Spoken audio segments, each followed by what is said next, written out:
At the Broncos team hotel in Chicago, catching up with Brian Griese, who will be in the booth for KUSA during the preseason. Brian, Trevor Siemian's getting the start tomorrow night. What can he do to cement his spot?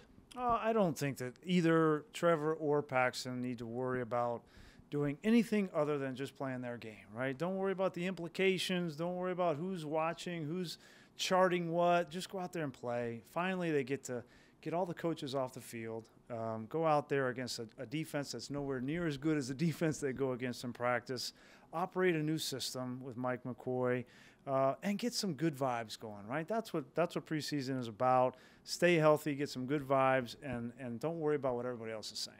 What's the mentality like for Paxton Lynch coming in his second year now? Should he show a sort of a leap there in his growth? Well, I mean, obviously in your second year, you're going to have a little bit more of a comfort level. Now, what's complicating that is that you have a new system. So he's learning quite a bit new. You know, I played in Gary Kubiak's system. I know exactly what that system, how you operate it.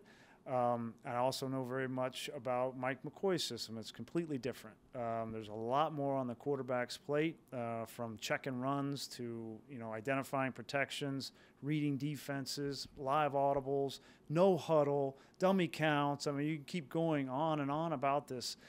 So there's a lot of new for Paxton Lynch. He's just got to get his head in the book and learn it as fast as he can and go out and prove he can run it.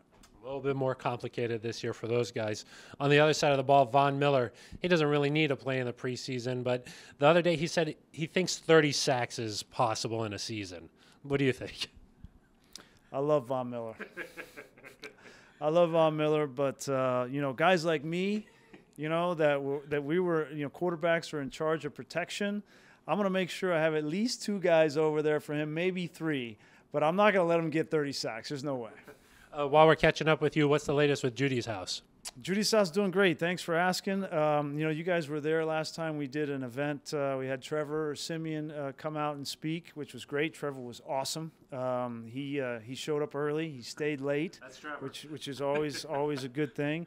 We had Gary Kubiak a couple years ago. So everything's going great. We're working with grieving children and doing our part. Great. Glad to hear that, Brian. Thanks for catching up with us. Appreciate it.